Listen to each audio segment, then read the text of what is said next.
sahabat KMU, perkenalkan saya Minka. Hari ini kita akan membahas secara detail nih terkait dengan waspada lazy eyes mengintai kita. Nah, kebetulan hari ini kita kedatangan salah satu dokter di Rumah Sakit Mata KMU Lamongan, yaitu Dokter Nuke Erlina, spesialis mata. Oke, halo Dokter Nuke. Hai Mbak. Gimana dok kabarnya hari ini dok? Alhamdulillah baik. Alhamdulillah Gimana baik. Mbak Safira kabarnya? Alhamdulillah Iya. baik Ya, dok, oke. gitu. Oke, sebelumnya terima kasih Dokter Nuka. Hari ini sudah berkesempatan hadir untuk kita berbincang-bincang ya dok ya terkait dengan lazy eye seperti itu. Nah, bagi sahabat KMU yang nanti ada pertanyaan atau ada bingung nih, nanti bisa langsung menanyakan pertanyaannya di kolom komentar maupun itu di live IG maupun di YouTube seperti itu ya. Ada informasi menarik nih, jadi untuk peserta teraktif atau teman-teman yang lagi nonton yang suka bertanya nanti bakal dapat hadiah nih sejumlah 150.000 untuk 3 orang penanya teraktif. Jadi teman-teman harus stay tune ya dari awal sampai akhir menyimak obrolan saya dengan Dokter Nuke pada siang hari ini seperti itu. Nah, langsung saja ya dok ya, kita Oke. bahas nih mengulik tentang lazy eyes ini. Nah kan sekarang zamannya super semuanya gadget ya dok ya, mau anak kecil, anak besar, dewasa, remaja semuanya, hampir semuanya megang gadget kayak gitu. Nah kemarin nih saya sedikit mendengar di salah satu sosial media dok, kayak lagi bertanya-tanya tentang lazy eyes, lazy eyes, lazy eyes, mata malas, mata malas. Sebenarnya lazy eyes itu apa sih kayak gitu ya? Nanti kita akan bertanya-tanya, akan mengulik lebih dalam lagi terkait lazy eyes itu. Oke, langsung kita mulai ya dok ya. Oke. Oke, dokter lagi sudah siap? Siap dong. Oke, langsung aja. Jadi sebenarnya dok, lazy eyes itu apa sih dok? Jadi lazy eyes atau mata malas ya kita biasanya bilang ke orang awam itu kalau di istilah kedokteran itu disebut juga dengan amblyopia. Jadi mata malas itu adalah kondisi di mana mata pasien baik itu anak ataupun dewasa ya bisa penglihatannya itu tidak jelas atau kurang fokus karena terganggunya atau perkembangan dengan fungsi penglihatan seperti itu. Kasarannya seperti itu. Kasarnya seperti itu. Oke, kemudian kenapa dok kok bisa seseorang itu terkena lazy eyes? Apakah dia itu dari faktor genetik atau tiba-tiba atau kebiasaan atau seperti apa dok? Jadi gini, sebetulnya penyebab lazy eye atau amblyopia atau mata malas itu ada banyak sekali Mbak. Jadi yang pertama disebabkan karena kelainan refraksi. Jadi refraksi itu kalau kita butuh kacamata ya, jadi orang minus, silinder atau plus itu namanya dia berarti penyakitnya dia punya kelainan refraksi. Nah, kalau orang yang eh, sebetulnya dia punya kelainan refraksi tapi tidak terkoreksi, tidak pakai kacamata selama bertahun-tahun, dia akan menjadi mata malas. Nah, seperti itu salah satunya ya penyebabnya ya. Kemudian yang kedua, beda ukuran kacamata antara kanan dan kiri yang terlalu tinggi, terlalu timpang. Misal, yang kanan dia ukurannya -1, yang kiri dia -10. Nah, biasanya padahal orang normal kan sini -0,5, sini -0,75, sini -1, ini -1,5. Nah, ini misalnya dia yang kanan -1, yang kiri -10. Jadi kan bedanya kan banyak banget tuh Mbak, jauh banget 9 ya. Jadi otomatis mata yang sebelah kanan yang lebih dominan itu yang akan bekerja lebih maksimal dibandingkan dengan mata yang sebelah kiri. Jadi yang sebelah kiri itu menjadi mata yang non dominan atau dominan eye, non dominan eye. Jadi otak itu akan kesulitan untuk menggabungkan supaya bayangan atau citra itu jatuhnya pas di retina itu. Jadi beda antara -1 dengan -10 itu begini. Jadi panjang bola mata dari depan sampai belakang, misalnya yang -1 sekian, yang -10 itu sekian, jadi lebih panjang, lebih panjang aksial lengthnya atau panjang bola matanya, sehingga sinar yang harusnya jatuhnya pas di retina itu akan dijatuhkan jauh di depan retina. Nah, bayangkan kalau misalnya selama ini anaknya jangankan yang -1 ya, ini apalagi ini yang -10 dia tidak dipakein kacamata, jadi cahaya itu tidak pernah pas sampai di retinanya, sehingga dia kalau melihat sesuatu, melihat gambar ataupun melihat objek, dia tidak akan bisa jelas yang sebelah kiri. Nah seperti itu, jadi kalah. Kalaupun dia pakai kacamata, kita tidak mungkin bisa meresepkan kacamata yang maksimal, misalnya yang kanan dibikin -1, yang kiri -10, tidak mungkin karena pasien akan pusing kalau dimaksimalkan. Nah, otomatis karena kondisinya seperti itu jadi ngalah, yang sebelah kiri pasti kita turunkan supaya pasien tetap nyaman tapi juga masih mau pakai kacamata. Nah, itu yang kedua ya, jadi perbedaan nilai refraksi antara mata kanan dengan kiri. Penyebab yang ketiga bisa karena adanya penghalang cahaya masuk sampai ke retina. Jadi misalnya di sini, misalnya dari depan ya, kelopak mata yang turun atau istilahnya ptosis. Jadi kelopak matanya turun menutupi pupil sehingga cahaya tidak bisa masuk di retina. Satu itu. Kemudian misalnya ada sikatri kornea. Jadi mungkin dulu pernah kena trauma sesuatu ya, kemudian ada bekasnya atau jejas di kornea yang tidak bisa hilang. Kemudian dia letaknya pas juga di tengah sehingga cahaya tidak bisa diteruskan atau tidak bisa jatuh pas di retina. Itu yang kedua. Kemudian yang ketiga misalnya dia ada katarak kongenital. Jadi katarak yang diderita anak itu sejak dia lahir. Jadi yang harusnya lensa jernih seperti ini ya, tapi di anak itu dia ada kekeruhan di lensanya, bisa seperti ini atau ini. Jadi otomatis dia akan menghalangi masuknya cahaya, dia terhalangi oleh lensa yang keruh ini atau katarak ini, seperti itu. Jadi dan penyakit-penyakit lain yang mungkin diderita sejak kecil. Nah, itu adalah beberapa penyebab yang bisa menyebabkan anak atau seseorang timbul atau terjadinya amblyopia atau mata malas. Kemudian dok, ada nggak sih dok tanda gejala yang kita bisa aware nih kalau misalnya kita lihat tanda gejala itu bahwa ini anak kemungkinan atau seseorang itu mengalami lazy eyes atau mata malas tersebut dok? Kalau di anak-anak biasanya kalau hubungannya dengan kelainan refraksi ya, kalau biasanya hubungannya dengan kelainan refraksi, kadang-kadang orang tuanya yang notice pas datang ke kita bilangnya, ini dok, dia kalau lihat TV selalu mendekat.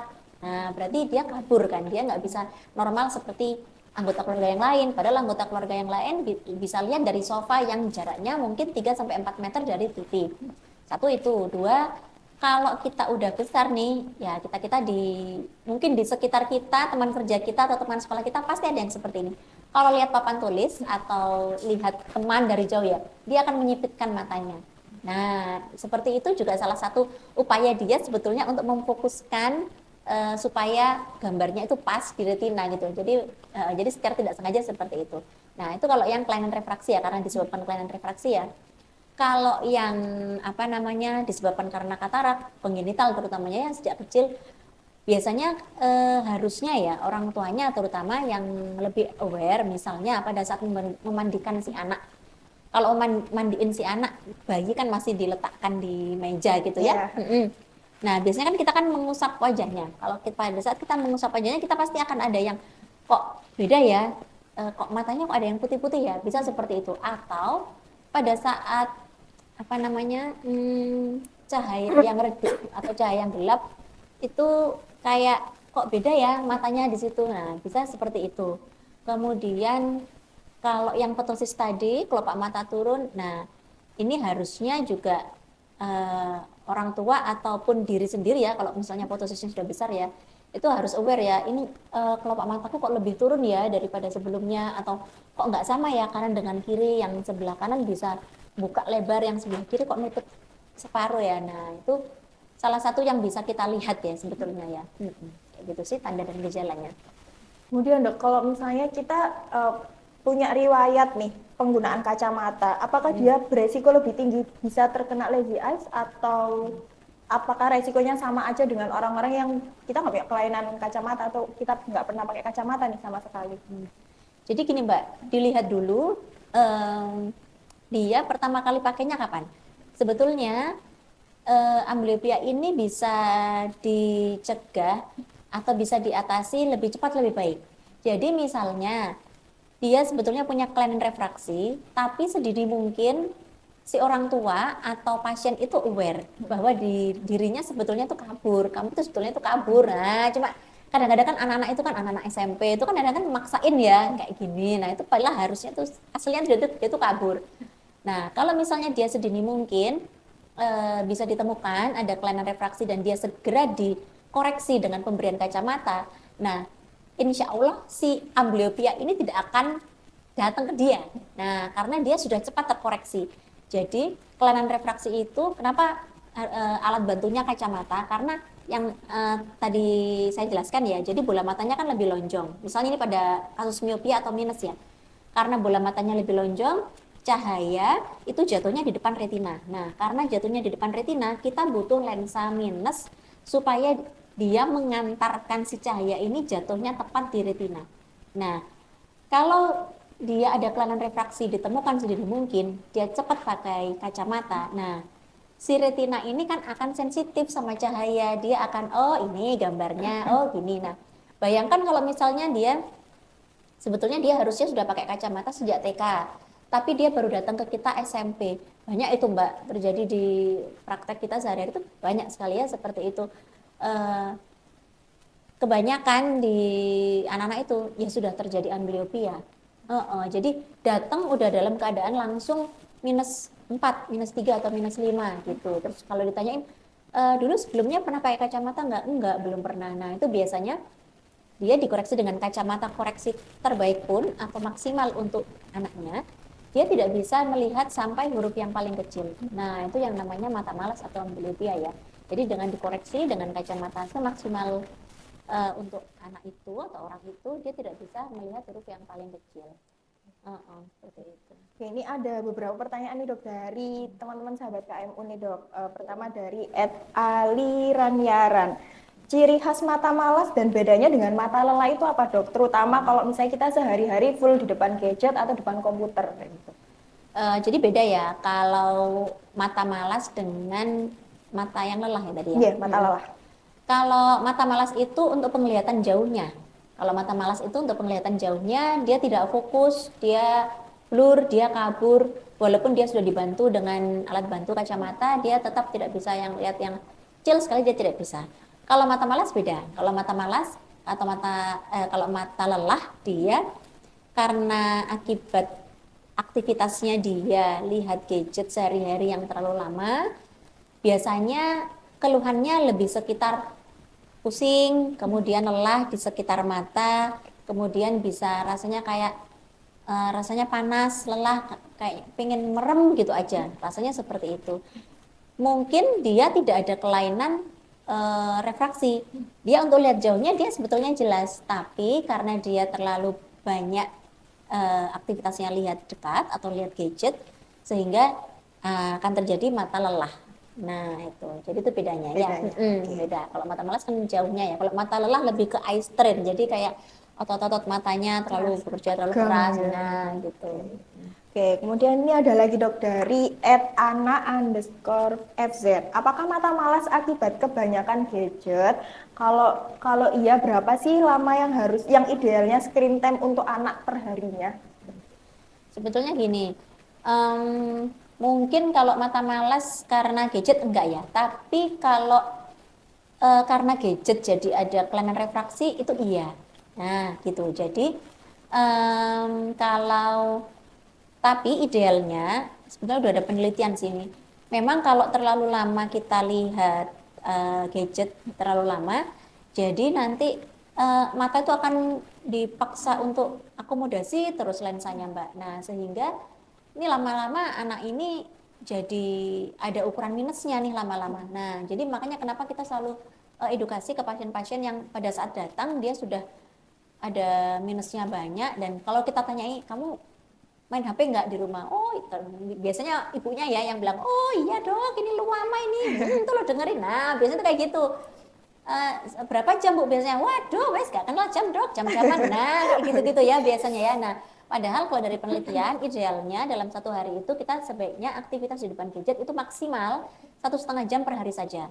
Lebih dari itu bisa meningkatkan miopianya atau minusnya tuh lebih cepat, datangnya tuh lebih cepat gitu loh, daripada kalau kita nggak kalau kita aktivitas di depan gadgetnya lebih sedikit. Jadi kalau tapi pada orang-orang yang terpaksa mau tidak mau karena pekerjaannya di depan gadget ya kan banyak ya administrasi ya pegawai di kecamatan, kelurahan, di kantor yang memang aduh gimana dok pekerjaan saya soalnya di depan komputer, mau nggak mau ya saya harus begitu. Biasanya mereka jam kerjanya misal dari jam 8 sampai jam 16 ya, jam 8 sampai jam 4 sore. Ya, untuk mengurangi keluhan seperti mata lelah, bukan mata malas ya.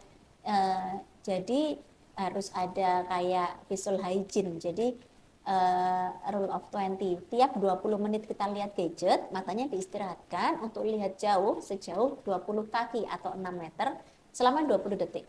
Nah, itu untuk mengurangi terjadinya mata lelah ya. Kalau untuk gadget hubungannya sama mata malas sebenarnya tidak berhubungan langsung, cuma karena gadget yang terlalu lama dia jadi minus. Nah iya itu iya. Nah karena dia minus nanti dia lihat jauh nggak jelas. Nah karena dia lihat jauh nggak jelas dan dia nggak mau pakai kacamata atau nggak mau periksa sebetulnya dia itu ada ukuran kacamata apa enggak, jadinya mata malas. Nah itu bisa. Nah gitu, jadi berhubungan tapi tidak langsung. Oke. Nah Jadi kayak pencetus, ya betul. cuman nggak langsung tiba-tiba karena gadget malas nih ya, mata Ya malas kayak gitu. enggak. Oke. Sini ada lagi dok dari Linda_Devita. Mata malas itu apakah disebabkan dari genetika dan lahir ADHD atau lahir prematur ya dok? Oke, kalau genetik beberapa di literatur yang saya baca, iya memang bisa. Cuma bisanya itu juga dilihat dulu Mbak, penyebabnya apa. Kebanyakan penyebabnya lah yang bikin dia genetik itu yaitu penyebabnya itu. Nah, gitu. Jadi bukan ambliopianya terus dia jadi ikut ambbliopia enggak. Cuman penyebab ambliopianya inilah yang bisa diturunkan secara genetik. Misal orang tuanya pakai kacamata tebal. Nah, seperti itu. Kemudian anaknya, wah iya bapaknya ini ada lazy eye nih, anaknya juga. Nah, sebetulnya bukan karena itunya, tapi karena mungkin yaitu tidak terkoreksi. Nah, seperti itu. Kemudian adanya katarak kongenital. Oh, dulu bapaknya juga kataraknya cepat banget nih. Umur umur misalnya masih muda gitu sudah operasi katarak. Nah, kebetulan anaknya juga seperti itu. Jadi sebenarnya bukan mata malasnya yang diturunkan secara genetik, tapi penyebab dari mata malasnya itu yang bisa diturunkan secara genetik. Itu. Kemudian nih ada lagi dok dari Ana_FZ. Assalamualaikum, anak saya kalau micingkan mata sering ucap mata dan matanya juling, apakah bisa ya bikin mata malas? Nah, bisa banget nih, juling tuh bisa bikin mata malas atau lazy eye ya. Jadi pasti apalagi kalau misalnya julingnya salah satu mata ya. Jadi ini seperti yang tadi minusnya kanan dan kiri beda. Jadi dia yang dipakai hanya satu mata, sedangkan yang satunya karena tidak dipakai dalam tanda kutip, jadi dia gitu. Jadi kayak langsung bergulir juling. Nah, sehingga yang juling itulah yang bikin mata malas. Jadi dia karena dia tidak terbiasa melihat objek pada tempatnya, sinarnya juga otomatis tidak jatuh pas di retina, sehingga dia menyebabkan mata malas pada mata yang juling tadi. Gitu. Oke, kita mengingatkan lagi untuk sahabat KMU yang masih ada pertanyaan bisa langsung aja bertanya di via komentar, baik itu di live IG maupun di YouTube seperti itu. Ini masih ada lagi dok. Hadiahnya apa Mbak tadi Mbak? Di YouTube dan juga Instagram. Hadiahnya apa? Hadiahnya kita dapat 150.000 untuk 3 orang pemenang. Oh, oke. Nggak ada hadiah nonton konser mungkin? Aduh, kayak gitu saya juga mau dok nonton konser. Oke, ini ada lagi dok dari Mbak Ana_FZ ini. Dok, anak mengalami supresi dan mata kabur. Apa lazy eyes itu apakah bisa disembuhkan dengan herbal ya? Sebetulnya kalau secara kedokteran ya belum bisa belum banyak literatur yang menyatakan bahwa lazy eye ini bisa disembuhkan dengan herbal. Nggak ada sih Mbak sebenarnya. Soalnya kita itu tadi penyebab mata malas harus diketahui dulu apa. Nah, anak ini penyebab mata malasnya kenapa nih? Apa karena kelainan refraksi, atau karena ada kataraknya, atau ada sikatrik pada korneanya, atau ada julingnya, itu yang harus dicari.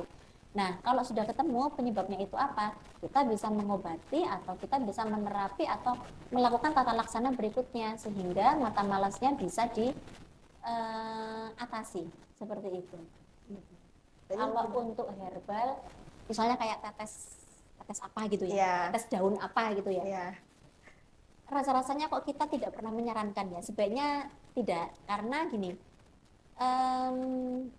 kadang beberapa orang ada juga yang datang ke kita karena habis ada obat apa tukang obat keliling. Nah, dikasih ini tetes mata, tetes daun pitolot apa-apa gitu loh. Nah, kayak gitu. Tapi pasien datang ke kita dengan kondisi mata merah dan ada putih-putih di tengahnya, jadinya ulkus kornea akibat penetesan tetes mata herbal itu juga beberapa terjadi juga di klinik yang datang ke kita ya. Nah, kenapa kok tidak disarankan? Karena sebetulnya jadi sebetulnya semua obat-obat yang masuk ke kita, mau itu obat minum, maupun itu obat tetes, maupun itu obat injeksi, sebetulnya itu harus melalui berbagai macam penelitian, dan itu penelitiannya lama ya Mbak ya. Dicobakan ke mungkin hewan iya, dicobakan ke jaringan, dicobakan ke manusia iya, dan itu membutuhkan waktu yang lama. Nah, sedangkan kalau herbal itu biasanya mereka tidak melalui penelitian yang lama itu, mereka hanya skip di satu fase aja, fase yang kedua, tiga, empat, mereka nggak melaluinya gitu. Jadi untuk saat ini sih memang masih belum ada literatur yang menyatakan bahwa oh herbal A, kandungan A dapat menyembuhkan, apalagi menyembuhkan ya. Paling menyembuhkan amblyopia atau mata malas, kayaknya itu nggak ada.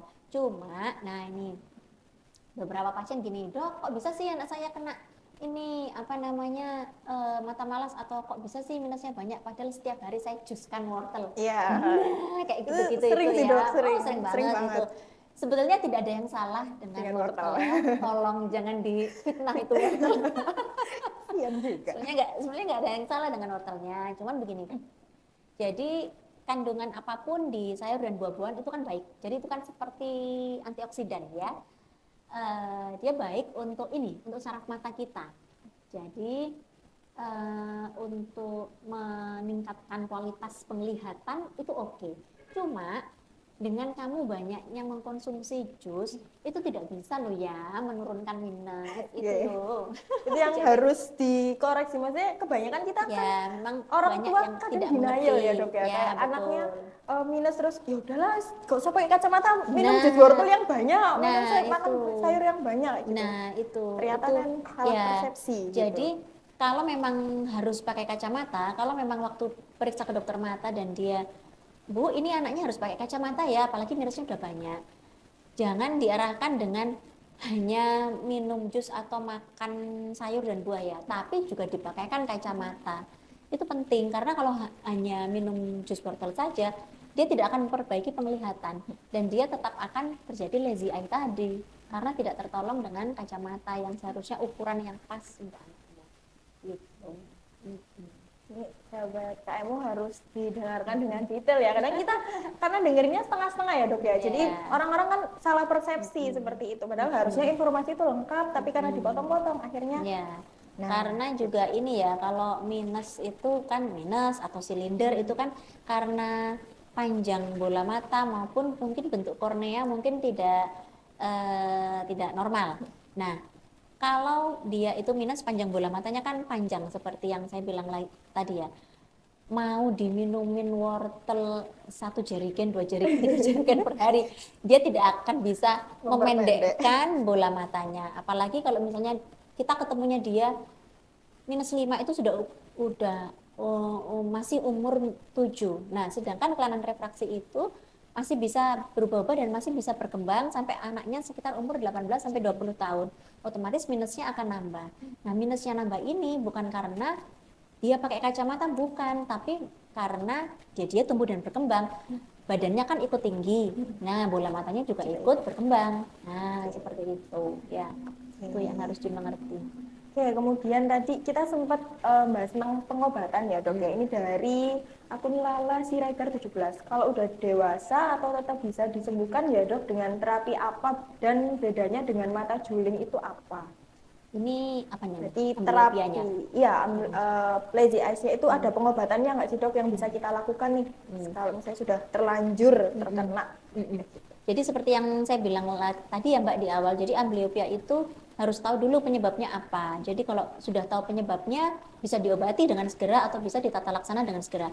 Misalnya dia bukan kelainan kacamata nih, misalnya karena kataraknya, ya kataraknya harus diambil. Itu harus. Karena dia menghalangi, dia jelas-jelas menghalangi jalannya sinar masuk ke retina atau saraf mata kita. Nah, yang menghalangi itulah yang harus diambil, diganti dengan lensa yang baru. Nah, kemudian kalau misalnya dia ada ptosis atau kelopak matanya turun, bisa nggak ya lazy eye-nya diobati? Tetap masih bisa kita berusaha dengan cara dikoreksi kelopak matanya. Jadi biasanya koreksinya itu pada rekonstruksi kelopak mata ya. Jadi secara kosmetik pun kan juga lebih bagus kalau antara kanan dengan kiri sama gitu ya. Jadi yang ini terbuka lebar, yang ini cuma separuh. Nah, karena ini cuma separuh, jadi dia juga akan menghalangi cahaya masuk ke retina. Otomatis ini harus dibetulkan dengan kelopak matanya diangkat. Nah, seperti itu. Jadi harus tahu dulu penyebabnya apa. Jadi sebenarnya kuncinya adalah kita tahu dulu ya dok ya. Ya, betul. Nggak langsung tiba-tiba mata malas tuh ada karena mata malas itu ada karena sesuatu. Jadi kita harus tahu sesuatunya dulu. Betul. Kemudian nih dok, ini ada yang tanya dari Lulu.Setiawati.05. Kalau mata minus tapi nggak pakai kacamata akibatnya lebih fatal kah dok? Ya, tentu akibatnya lebih fatal ya. Satu, tetap kabur. Pasti tetap kabur. Kalau misalnya kamu harus pakai kacamata, tapi kamu nggak mau pakai kacamata nih, ya tetap kabur. Kadang-kadang anak-anak itu denial dengan enggak tuh masih jelasnya itu padahal itu kayak nebak aja gitu loh. Betul, itu angka 6 betul, tapi tepi-tepinya itu nggak fokus. Nah, seperti itu. Begitu dipasang lensa sesuai ukurannya dia. Nah, ini jelas. Nah, beda ya. Sama ini beda nggak? Kita lepas, kita pasang, kita lepas. Iya beda. Nah, kayak gitu-gitu. Kadang anak-anak itu dinilai dengan seperti itu. Dan mereka dinilai karena mereka bisa memicingkan gini masih jelas kok. Nah, seperti itu. Jadi memang kalau memang miopia atau dia harus pakai kacamata, nggak pakai kacamata, ya jelas gini. Jelas akan ada akibatnya. Iya. Akibatnya nomor 1, kamu pasti akan tetap kabur. 2, mata malas tadi. Karena tidak terkoreksi dengan alat bantu. Alat bantunya bisa kacamata, bisa lensa kontak, kalau udah umur 18 tahun ke atas, bisa lah dilakukan plastik. Kemudian dok, apakah resikonya itu lebih tinggi mana sih dok antara anak-anak sama orang dewasa untuk mengalami lazy eyes ini dok? Atau ya semuanya beresiko? Gini ya sebenarnya, semakin kita lambat untuk menyadari bahwa kita tuh ada penyebab terjadinya kita lazy eye, jadi semakin nggak tertolong itu apa ya bahasa Jawanya mungkin kasep ya, udah terlambat gitu loh. Ditolong pun mungkin bisa dia akan maju penglihatannya, cuma nggak bisa maksimal. Lebih bagus pada saat dia ditolong dulu awal-awal nih, pada saat awal ditemukan, misalnya umur dia masih bayi atau balita. Nah seperti itu. Jadi baik anak maupun dewasa bisa terkena lazy eye. Nah, mana yang lebih berisiko? Dua-duanya berisiko terkena amblyopia. Cuma kalau misalnya yang datang itu lebih dewasa, itu pasti ambliopianya lebih berat. Nah, seperti itu. Karena tadi dia sudah nggak terkoreksinya sudah lama ya dok ya. Betul. Jadi ya kayak ya udah kasep itu tadi Iya. Jadi dia percuma dikasih sesuai ukurannya sama dia pun dia sudah terbiasa dengan sedikit gitu aja. Saraf matanya udah males, udah nggak sensitif lagi sama cahaya. Aduh percuma kamu. Nah kayak gitu. Cuman tetap kalau misalnya menemukan seperti itu ya tetap kita harus mengusahakan. Mau nggak mau tetap harus pakai gitu ya. Oke, terkait tadi kacamata, sebenarnya kan berarti ada ya dok ya opsi lain kalau misalnya mungkin dari sahabat KMU ini ngerasa aduh nggak pede nih pakai kacamata atau ngerasa jadi tambah gimana, ada opsi lain kah selain kacamata dok? Tadi mungkin dokter Nuka sudah agak disepil ya, mungkin bisa disepil lagi dok, ada teman-teman yang baru bergabung atau tadi ketinggalan gitu dok. Jadi alat bantu untuk mengkoreksi kalau ada kelainan refraksi itu bisa kacamata, bisa lensa kontak, dan kalau usianya minimal 18 tahun bisa dilakukan LASIK. Nah, kalau untuk misalnya nih nggak mau pakai kacamata, tapi juga supaya minusnya nggak nambah banyak, gimana ya? Bisa dikasih ortoke. Ortoke itu lensa seperti lensa kontak, dia dipakai pada saat tidur malam. Jadi kurang lebih selama 6-8 jam per hari. Jadi waktu malam dia pakai, waktu pada saat pagi dia lepas. Nah, itu juga bisa membantu untuk mengurangi progresivitas miopianya supaya minusnya nggak nambah dengan cepat gitu. Nah, itu juga bisa seperti itu. Jadi sebenarnya nggak ada kata nggak mungkin, maksudnya Ya, kadang betul. Masih banyak masih jalan. banyak jalan, masih Ya, banyak betul. opsi. Jadi kalau emang nggak mau pakai kacamata, ngerasa nggak pede, bisa ortoke. Kalau sudah lebih dari 18 tahun, bisa lasik kayak Ya, gitu betul. ya. Ini ada lagi nih dok, dari Lala Siregar 17. Dok mau tanya, penyembuhannya mata malas ini bagaimana ya? Terutama pakai penutup mata tiap hari 2 jam sekali, apa benar valid ya dok ya? Oke, jadi kalau yang pakai penutup mata itu biasanya pada anak-anak yang kelainan refraksinya beda, kanan dengan kiri jomplang tadi. Misal sini -1, -10, atau ini misalnya -3, ini -7 ya. Nah, biasanya yang minusnya lebih kecil itu akan ditutup atau apa namanya dikasih kacamata, tapi yang mata yang lebih bagus itu diburemkan, lensanya diburemkan, atau pakai patch. Jadi bentuknya seperti Bajak laut gitu. plester. Nah, Oh, seperti itu. Kalau di luar negeri lucu-lucu ya plesternya gitu. Nah, itu dilakukan tiap hari 2 jam, 2 sampai 3 jam per hari, seperti itu. Kenapa harus seperti itu? Hal itu untuk melatih mata yang malas tadi supaya dia terbiasa nih kena cahaya, dia terbiasa kena sinar, kemudian supaya retinanya nggak males lagi. Harapannya seperti itu. Kalau ditanya bisa berhasil nggak? Bisa. Kalau misalnya kita ketemunya seawal mungkin, sedini mungkin, kemudian kita terapi oklusi atau tutup dengan patch tadi, bisa membaik. Jadi misalnya dari yang penglihatannya dengan kacamata full, dia cuma bisa 20% saja dari chart. Jadi cuma bisa terbaca 2 huruf dari atas. Kemudian di terapi seperti itu, terus pada saat terapi ini ditutup, yang ini pakai kacamata ukuran yang pol ya Mbak ya, ukuran yang maksimal ya. Nah, itu beberapa juga banyak yang bisa maju penglihatannya setelah dicek 3 bulan kemudian. Jadi biasanya kontrolnya akan cepat. Kita pengen tahu progresivitasnya bagaimana sih. Nah, seperti itu.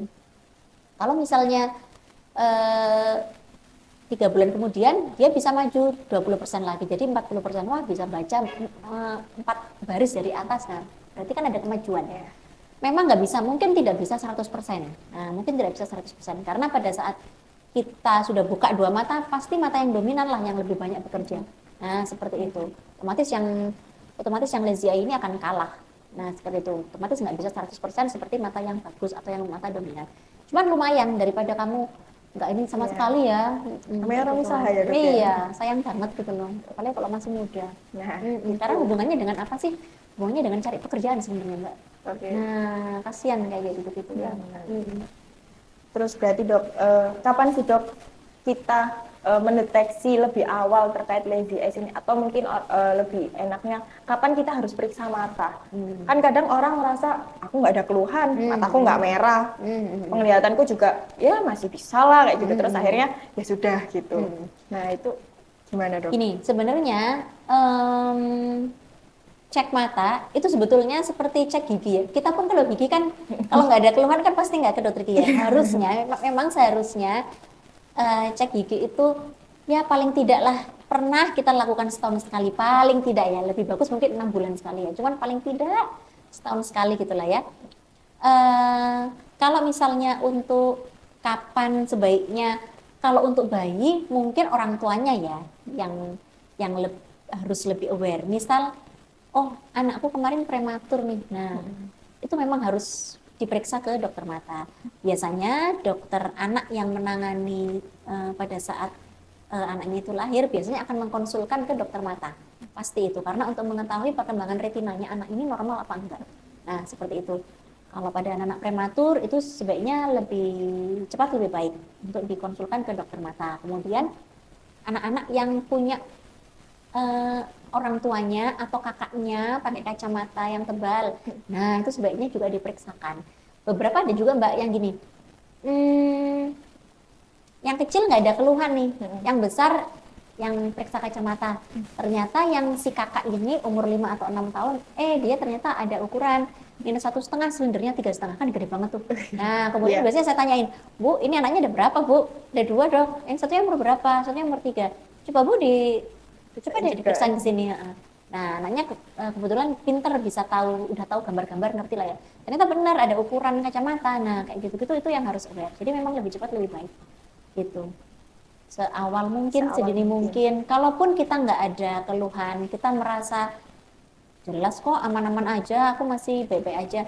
Setidaknya itu tadi, paling tidak sekali seumur hidup pernah lah periksa mata gitu loh. Setahun sekali ya dok ya Ya minimal betul. ya. Bukan nggak hanya kalau misalnya, oh aku mau masuk universitas nih, Iya, ada permintaan permintaan dari harus sekolah, ya di sini tes harus buta itu warna dan gitu. lain-lain. Nah, alangkah baiknya kalau sebelum itu dilakukan diperiksa dulu. Diperiksa dulu. Mm-mm. Biar nggak kecolongan ya dok Ya ya. betul, biar kalau ada kelainan yang lain kita bisa tangani dengan awal. Dan nggak kasep. Ya Gitu. betul. Terus habis itu ini ada lagi dok dari Ana_FZ. Periksa di klinik atau dokter atau optik ya dok ya, selalu beda ya dok kalau hasil optik sama klinik atau dokter. Ya, baik. Gini ya, jadi kalau untuk pemeriksaan itu memang butuh jarak tertentu yang sesuai dengan standar internasional. Satu itu, dua, kalau di dokter spesialis mata, tentu kita tidak hanya memeriksa ukuran kacamata saja, tapi kita akan periksa yang lain-lain. Misalnya tekanan bola mata, kita periksa segmen anterior atau bagian depan mata dengan mikroskop. Kemudian kalau perlu kita juga akan lihat bagian belakang atau segmen posterior dari mata. Kenapa sih anak ini nggak maju penglihatannya, ada apanya ya di belakang ya, ada sesuatu nggak seperti itu. Baik anak-anak maupun dewasa pasti kita periksa seperti itu. Jadi memang alangkah lebih baik kalau periksanya di dokter spesialis mata. Gitu, karena pemeriksaannya lebih holistik, nah, lebih A to Z gitu loh. Jadi sebenarnya baik kalau kita lihat baiknya ini sekalian ke dokter karena kita nggak hanya dicek untuk kacamatanya Ya, aja, tidak hanya tapi ukuran keseluruhan. ya Kayak betul. gitu. Nanti baru dari dokter mata kalau memang direkomendasikan, oh kayaknya kamu memang harus pakai kacamata, baru deh ke optik untuk bikin kacamatanya Nah, itu. Jadi ya, dok, karena ya. ada juga Mbak yang gini, misalnya datang ke kita dengan ukurannya kabur, udah gede nih ya, ukurannya kabur, terus ternyata setelah dilihat tekanan bola matanya tinggi. Nah, kayak gitu-gitu kan kita nggak ngerti ya sebetulnya ya. Tingginya emang nggak tinggi-tinggi banget, tingginya sekitar tekanan bola matanya sekitar 27, 28, sedangkan orang normal harusnya kurang dari sama dengan 21. Nah, kayak gitu-gitu itu yang di optik memang tidak ada. Nah, di situ baru kita lihat saraf matanya, oh ternyata ada glaukomanya. Kamu nggak hanya butuh kacamata, tapi kamu juga butuh terapi untuk glaukomanya. Nah, kayak gitu-gitu yang kita nggak ngerti kalau kita tidak ke dokter spesialis mata. Gitu. Oke, ini tadi udah sangat banyak banget ya disampaikan sama Dokter Nuke. Nah ini, jadi teman-teman nggak usah khawatir, kan Dokter Nuke ini kebetulan praktek di Rumah Sakit Mata KMU Lamongan. Jadi kalau misalnya teman-teman mau, mau nih diperiksa sama Dokter Nuke, bisa banget langsung atur jadwal sama beliau. Dia praktiknya di hari Rabu dan hari Kamis sore ya dok ya. Nanti bisa langsung ke sini, atau kalau misalnya teman-teman yang domisilinya nggak di Lamongan, atau lagi jauh di luar kota pengen tetap mau tanya-tanya sama dokter Nuke, bisa dok, kita ada namanya telecons. Jadi kita fasilitasi teman-teman buat konsultasi via online dengan dokter kayak gitu. Nah, nanti bisa langsung atur jadwal kapannya, itu juga bisa disesuaikan sesuai dengan yang dipinginnya itu kapan, dan nanti bisa langsung komunikasi sama dokter Nuke.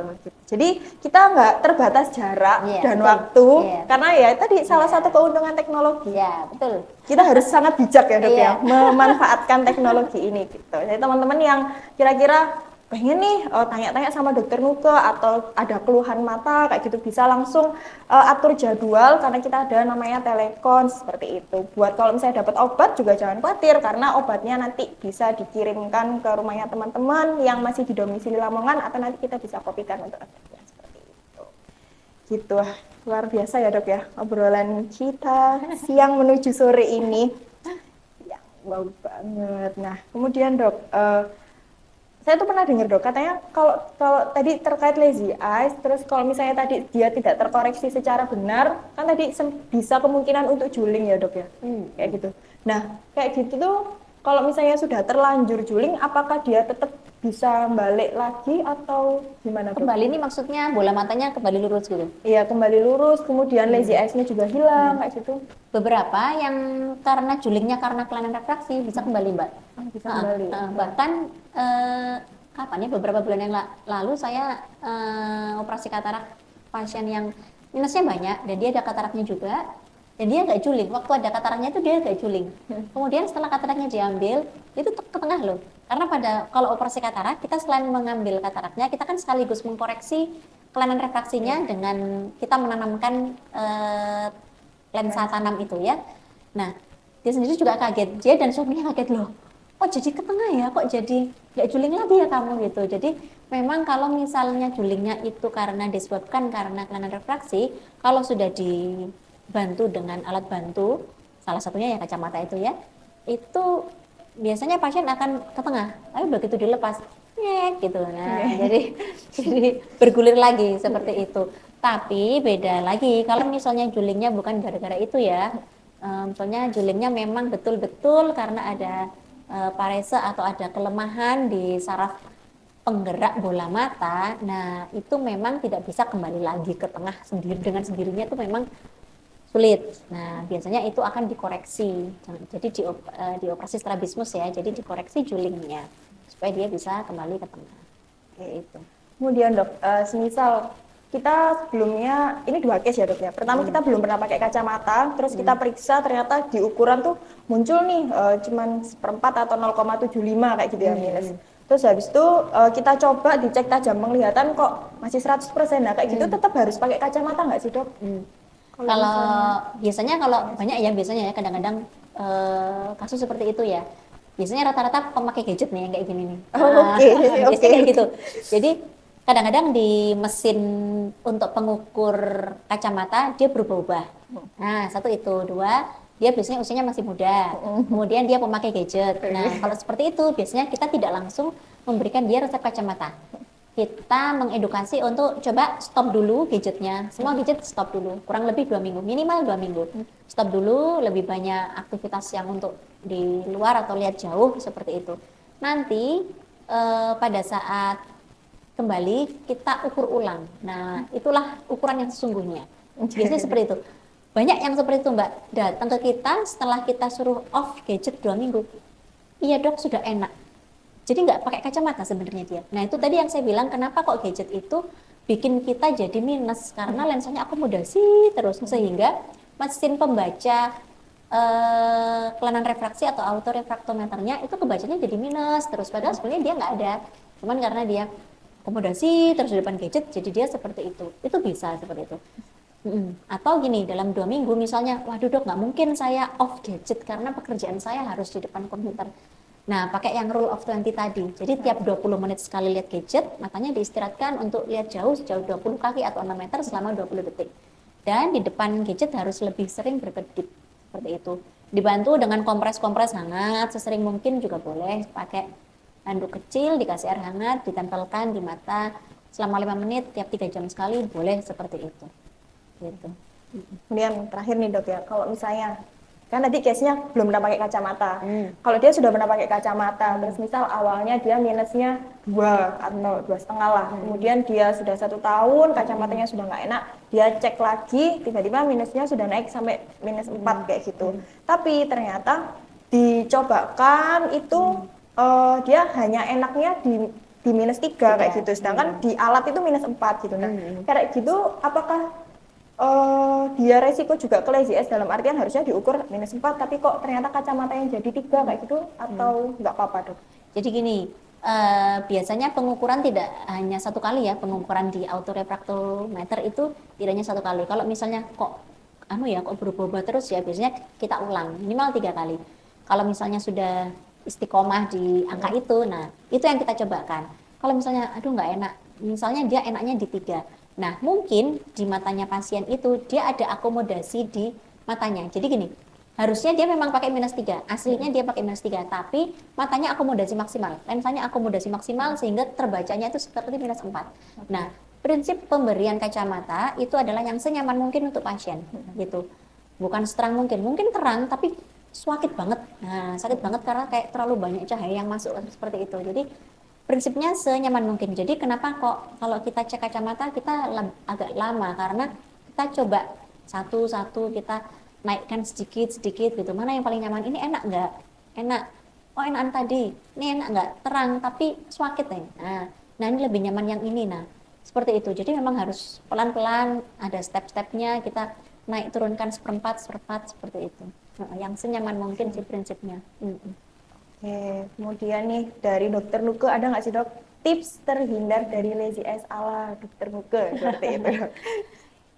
Oke, mungkin tips yang pertama segera kenali kalau misalnya di sekitar kita ada yang,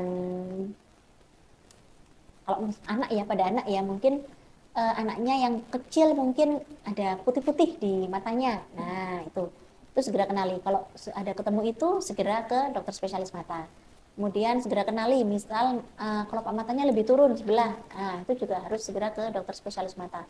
Dan kalau misalnya anaknya selalu mendekat ke TV, kalau lihat, padahal teman-temannya atau keluarga yang lain lihatnya dari sofa atau tempat duduk yang semestinya, nah itu juga salah satu tanda untuk mengenali bahwa sebetulnya anak ini ada kelainan nih di matanya. Mungkin tidak lazy eye saja, tapi yang lain. Nah itu, jadi memang kita harus mengenali dan lebih cepat lebih baik, dan tidak sedikit ya, tidak jarang yang datang ke kita malah bukan karena orang tuanya, karena disuruh gurunya. Nah, itu banyak banget tuh. Ya, disuruh gurunya, soalnya ini anaknya kalau di lihat papan tulis harus ke depan banget. Nah, itu banyak juga ya. Jadi, dengarkan apa kata guru. Dan ini nih, anak-anak ini, anak kecil itu kadang ada yang takut bilang sama orang tuanya bahwa sebetulnya dia kabur. Nah, takut nanti aku ini dikira aku bohong, nanti dikira aku pengen pakai kacamata untuk gaya-gayaan, padahal aku memang kabur. Nah, itu ada Mbak, memang pasien seperti itu ya. Saya memang mengalami kayak gitu ya. Loh kenapa? Iya takut sama mama. Loh ngapain takut? Kayak gitu ya. Jadi kenali sedini mungkin, kenali anak. Dan misalnya memang, aduh orang tuanya sibuk banget nih bekerja. Nah, bekerja tapi kan tidak 24 jam ya. Setidaknya pada saat weekend gitu kita senggangkan untuk memperhatikan si anak ini bagaimana nih perkembangannya gimana. Terus misalnya caranya dia meraih itu kalau masih kecil ya, kalau udah besar gitu enak ya, kalau masih kecil banget misalnya dia ada mainan yang harusnya harusnya dia untuk kelihatan dia harus mendekat dulu. Nah seperti itu. Tadi udah dijelaskan ya teman-teman ya, dari tips ala dokter Nuke. Jadi harus dicatat baik-baik biar kita bisa terhindar dari lazy eyes. Oke, tidak terasa udah hampir 1 jam nih dok kita berbincang terkait dengan lazy eyes. Iya, nggak terasa ya dok ya. Baru tadi mulai kok udah selesai nih. Gitu. Harusnya ini 24 jam. Oke, siap. 24 jam. Tenang, untuk layanan di RS Mata KMU 24 jam dok. Oh, kita sip. IGD-nya 24 jam. Jadi teman-teman kalau sore hari Rabu Kamis bisa bertemu dengan dokter Nuke di RS Mata KMU. Kalau malam ada keluhan mata yang gawat bisa langsung ke RS Mata ketemu saya. Waduh. Gitu. Oke, langsung aja. Jadi tadi kita udah banyak ya bahas tentang lazy eyes. Jadi gimana tadi penyebabnya, gimana kok bisa terkena lazy eyes, resikonya apa saja. Terus yang saya tangkap adalah kita harus aware ya dok ya. Kita sebagai yang punya diri kita dan apalagi orang tua untuk anak-anaknya itu harus aware kalau misalnya emang anak udah kerasa ini buram atau dilihat tadi ciri-ciri yang sudah dijelaskan sama dokter Nuke bisa langsung periksa aja. Kenapa? Karena lebih cepat kita tahu, lebih cepat kalau misalnya memang ada kelainan refraksi ditangani, maka lazy eyes itu pun juga resikonya akan menurun seperti itu. Oke, seru banget ya dok ya obrolan kita dok sore ini, lebih seru dari nonton konser nggak dok? Ulang konser itu juga seru Mbak. Oke. Sebelumnya terima kasih banyak kepada dokter Nuke yang Sama luar biasa banget informasinya pada siang hari ini. Oke. Dan sangat bermanfaat nih buat sahabat KMU. Sekali lagi terima kasih banyak ya dok. Jangan bosan-bosan untuk kita nanti bisa berbincang-bincang lagi di lain kesempatan. Oke, tadi di awal kita sudah menyampaikan nih ke teman-teman bakal ada 3 pemenang peserta teraktif. Nanti teman-teman bisa standby di Instagramnya rs.klinikmata KMU. Nanti akan diumumkan ya di sana nanti malam, jadi standby. Nanti kalau misalnya memang wah nama saya bisa langsung di DM, diminta ditagih hadiahnya ya teman-teman ya. Seperti itu. Nah, tak lupa saya juga mengucapkan terima kasih kepada sahabat KMU yang telah aktif banget mengikuti talkshow kita pada siang hari ini, baik itu yang di YouTube maupun di IG, dan insya Allah informasinya bermanfaat ya dok ya. Gitu. gitu. Bukan hanya untuk saya sendiri, untuk teman-teman, untuk ya nanti generasi-generasi selanjutnya juga seperti itu. Oke, mungkin mengingatkan juga buat sahabat KMU yang belum memfollow Instagram RSKMU, rs.klinik mata KMU, dan juga YouTube-nya bisa segera di-follow karena agenda seperti ini nggak hanya hari ini dok, jadi insya Allah nanti kita bakalan rutin dan ada, jadi teman-teman harus standby. Dan bukan hanya itu aja, kita juga sering live, jadi nanti teman-teman di RS juga sering live nih, kalau misalnya tiba-tiba pengen nanya apa-apa, tiba-tiba live kan lumayan tuh ya, nanya gitu. Nah, mungkin itu saja kurang lebihnya dari Minka. Mohon maaf kalau misalnya ada salah kata. Sampai ketemu di talkshow selanjutnya. Sekian. Assalamualaikum warahmatullahi wabarakatuh. Waalaikumsalam. Dadah.